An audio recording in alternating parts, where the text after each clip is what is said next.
Selamat siang semuanya. Selamat siang Ibu. Selamat siang.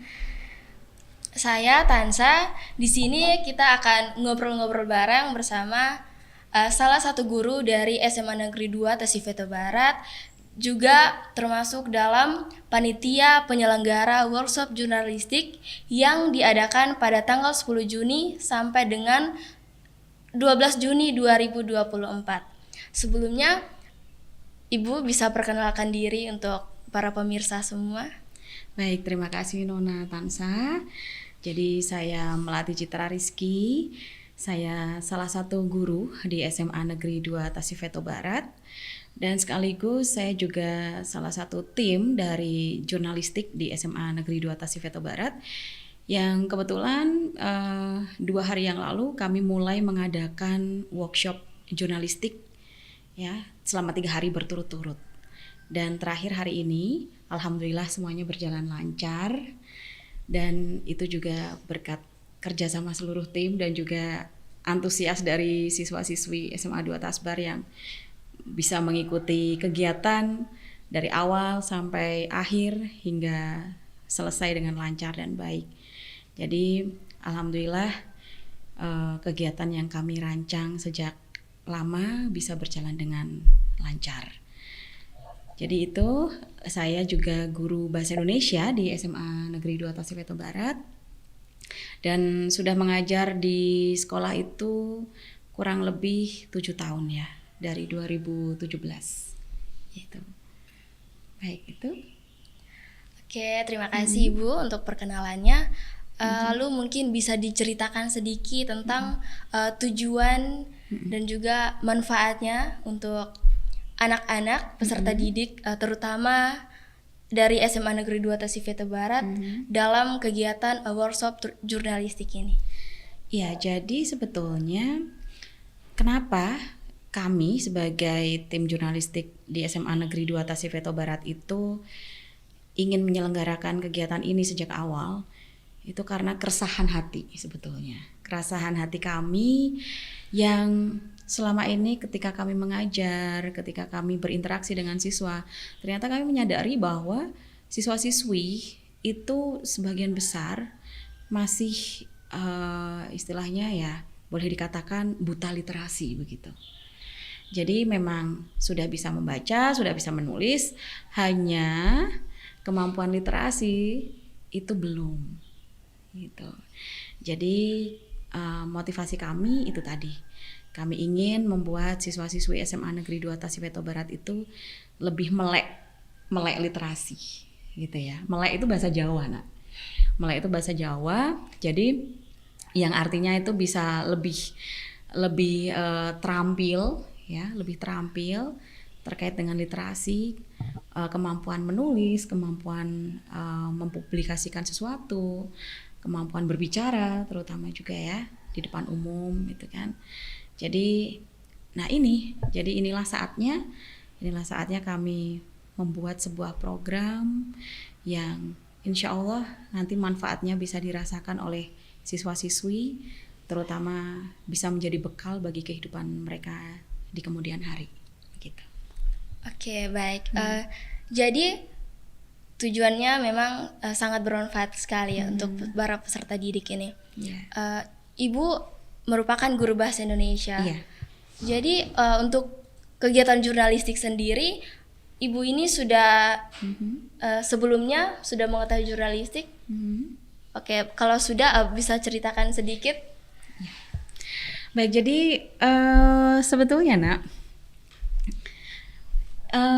sebelum saya menjadi seorang guru, itu saya pernah terjun ya ke profesi yang berbeda ya. Jadi dulu saya pernah menjadi seorang reporter iya, presenter iya itu. Kemudian juga saya pernah menjadi MC juga di sebuah event organizer. Jadi awal karir saya itu dari event organizer dulu. Saya bergabung, kemudian saya dikontrak oleh IO tersebut untuk beberapa tahun menjadi seorang MC ya, atau host di programnya mereka, di kegiatannya mereka. Lalu setelah itu Saya ini orang yang suka tantangan gitu. Jadi ketika ada ini ya lowongan untuk menjadi seorang presenter di sebuah stasiun TV lokal di Kota Semarang, saya mencoba peruntungan saya di situ. Saya mencoba untuk mengikuti audisinya. Dari banyaknya peserta yang mengikuti audisi saat itu, dan saat itu yang saya lihat ya saingan-saingan saya, kompetitor saya itu bagus-bagus, kemudian dari segi fisik juga keren-keren ya kan. Tapi saya ya itu tadi, saya orang yang menyukai tantangan, jadi saya mencoba untuk sesuatu yang belum pernah saya jalani sebelumnya. Karena memang basic saya memang menjadi seorang guru, karena saya kuliah juga di apa namanya, pendidikan ini ya, bahasa Indonesia ya, jurusan kependidikan. Jadi yang sebelumnya saya belum pernah merasakan menjadi seorang presenter di stasiun TV seperti apa, saya mencoba gitu. Dan alhamdulillah ternyata saya tidak menyangka bahwa dari banyaknya peserta audisi saat itu ada 2 orang yang terpilih dan salah satunya saya begitu. Nah, jadi itu saya mulai terjun di situ.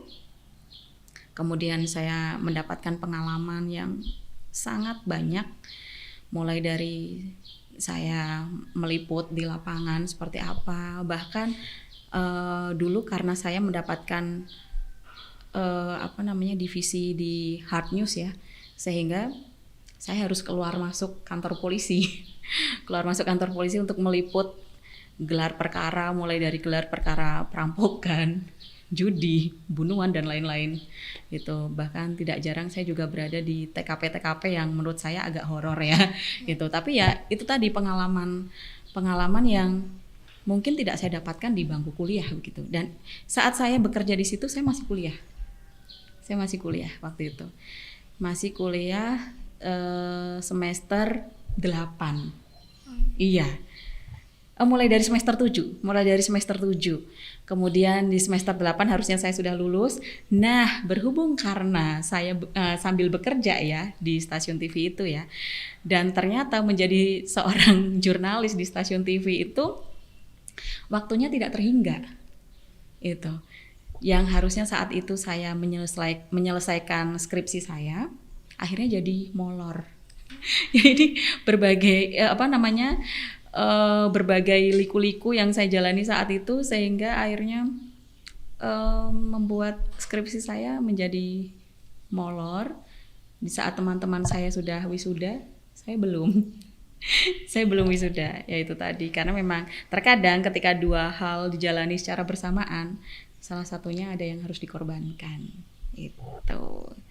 Jadi ya karena saya saat itu niatnya ingin mencari pengalaman, mencari ilmu baru yang belum pernah saya dapatkan sebelumnya di bangku kuliah, akhirnya ya saya harus menerima risikonya bahwa studi saya S1 harus molor gitu ya, dari jadwal yang seharusnya saya sudah wisuda gitu. Jadi akhirnya karena dapat ini juga ya, ultimatum dari orang tua untuk segera lulus, akhirnya di tahun 2010 saya mengundurkan diri. Saya resign dari Cakra Semarang TV. Kemudian barulah saya mulai melanjutkan mengerjakan skripsi saya, dan alhamdulillah setelah saya resign, selang 3 bulan itu sudah bisa sidang skripsi. Oke, seru ya Ibu, pengalaman tadi sangat banyak. Dan juga mungkin bisa diceritakan sedikit bagaimana dari seorang presenter, jurnalis, dan sekarang bisa menjadi seorang guru bahasa Indonesia. Iya, jadi itu sih sebetulnya kalau untuk jiwa saya, sebetulnya itu memang mengajar ya. Memang mengajar, saya suka mengajar, saya suka bertemu dengan anak-anak di kelas begitu. Namun di sisi lain saya juga ada passion untuk menjadi seorang jurnalis begitu. Hanya ya karena memang basic saya awalnya adalah seorang guru, akhirnya ya sudah untuk em, menjadi presenter atau menjadi host atau menjadi seorang reporter di sebuah stasiun televisi, itu saya jadikan hanya sebagai hobi saja. Itu hanya sebagai hobi. Dan alhamdulillah di tahun 2014 ketika saya sudah menikah dan saya sudah pindah ke Kota Pati, Jawa Tengah, alhamdulillah keduanya bisa berjalan beriringan. Jadi mengajar iya, menjadi presenter di stasiun TV juga iya. Dan itu saya lakukan ketika saya menjadi guru di salah satu SMK swasta di Kota Pati. Nah, jadi saya dari pagi sampai sore mengajar. Kemudian malam harinya saya menjadi seorang presenter di stasiun TV di Kota Pati, waktu itu namanya Simpang 5 TV gitu. Jadi alhamdulillah dua hal yang saya sukai bisa berjalan bersamaan begitu. Oke, terima kasih Ibu sudah menceritakan pengalamannya. Mungkin kami juga akan mengikuti jejak Ibu untuk kedepannya. Lalu mungkin ini pertanyaan yang terakhir. Oke. Ibu sebagai salah satu tim penyelenggara workshop jurnalistik ini, apa yang Ibu harapkan untuk kedepannya? Baik, jadi harapan saya itu banyak sih sebetulnya ya. Tapi kalau saya ceritakan di sini semua nanti bisa berepisode-episode. Ya kan? Jadi untuk intinya saya itu sangat berharap bahwa kegiatan yang semacam ini, workshop jurnalistik, itu bukan hanya dilakukan satu kali saja, tapi kedepannya bisa dilakukan lagi. Jadi secara kontinu gitu. Sehingga apa? Mungkin adik-adik kelas dari Tansa ya bisa turut merasakan gitu, mendapatkan ilmu juga, bukan hanya kakak-kakak kelasnya saja yang mendapatkan ilmu semacam ini. Ya, jadi harapan saya sebagai seorang guru bahasa Indonesia dan sekaligus tim jurnalistik di SMA Negeri 2 Tasifeto Barat terkait dengan kegiatan ini, saya inginnya kegiatan semacam ini itu bisa dilaksanakan secara terus-menerus, kontinu, bukan hanya terhenti saat ini saja. Itu sehingga untuk generasi-generasi berikutnya bisa turut merasakan, mendapatkan ilmu yang sangat bermanfaat. Gitu. Dan harapannya lagi, semoga siswa-siswi yang sudah mengikuti workshop ini bisa mengamalkan ilmunya yang sudah didapatkan dari narasumber-narasumber yang sudah membagi pengalamannya, membagi ilmunya, ya kan? Jadi siswa bisa manfaatkan, bisa mengamalkan, bukan hanya di kehidupan mereka saat ini, tapi juga untuk kehidupan di masa depan. Gitu, terutama siapa tahu ya bisa menjadi mata pencaharian, bisa menjadi profesi suatu saat nanti. Entah itu ada yang menjadi seorang reporter, ada yang jadi seorang wartawan, ya, atau ada yang jadi seorang presenter, atau penulis, ya, penulis buku atau penulis di media massa, gitu.